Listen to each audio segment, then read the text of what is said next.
president. Det har vært en lang dag med mange interessante innlegg. En trontale jo litt hummer og kanari, men det mye interessant som kommer frem i løpet av diskusjonen. Noen ganger kan man av og til trekke noen refleksjoner over sammenhengen i angrepene som møter et parti.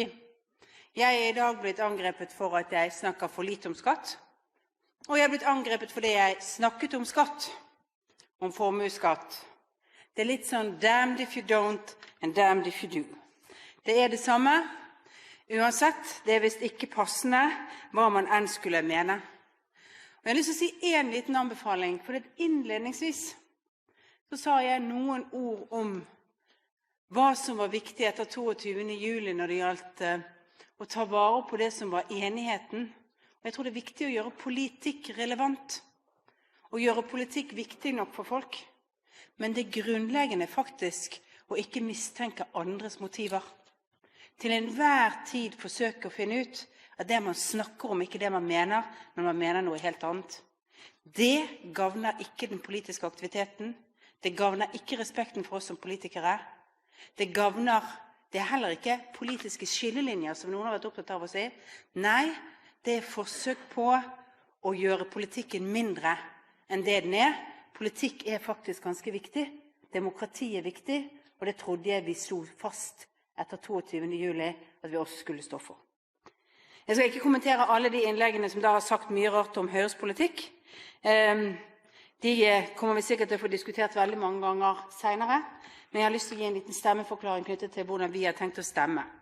Høyre har et prinsipielt synspunkt om at det bedre at saker saksbehandles i Stortinget, sånn at partienes premisser for hvorfor vi stemmer for og hvorfor vi stemmer imot forslag legges til grunn, enn at vi stemmer over mange saker i forbindelse med trontaledebattene. Derfor så har vi alltid vært tilbakeholdende med å gå inn på forslag direkte i salen. Og derfor så vil vi også være tilbakeholdende i denne debatten med å gå inn på en del av de forslagene. Noen fordi vi ikke enige i de, noen fordi vi enige, men på våre premisser, og derfor ikke synes at det riktig å stemme for de uavhengig av det her, og skulle heller ønsket at vi hadde vært litt flinkere med å ta det opp til full saksbehandling.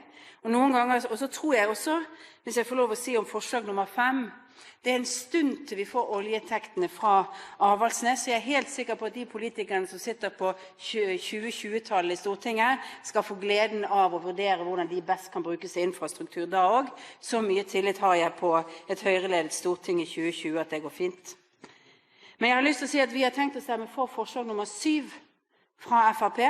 Vi har tenkt å stemme for forslag nummer 9 fra KrF og forslag nummer 11 fra KrF. Når vi ikke stemmer for forslag nummer 10, så det ikke fordi vi imot en handlingsplan mot fattigdom, men det synes vi en type sak som burde vært foreslått i Stortinget, hvor det kunne legges premisser med knyttet til dette. Det samme gjelder også forslag nummer 2 fra Venstre, om at regjeringen snarest mulig skal komme tilbake til Stortinget med en sak om innfasing av 5-årig grunnskole, lærerutdanning. Vi for det, men vi synes at det en sak som kunne behandles på en bedre måte enn bare å ta det over bordet her i forbindelse med det. Så med den stemmeforklaringen vil jeg bare si at det de forslagene vi stemmer for. Jeg kan enten nå tegne meg en gang til, eller så kan jeg forklare også hvorfor stemmeforholdet vårt til det forslaget som går på 22. juli. Jeg har brukt opp taletiden min. Ja, jeg tror da kanskje at representanten får ordet en gang til, for det kan være andre ting i innlegget her som fremdeles gjenstår, som kan være verdt å kommentere. Presidenten oppfattet da at Høyre sa ifra at de ville støtte forslag nummer 7, 9 og 11, og bare de, det riktig oppfattet? Ja.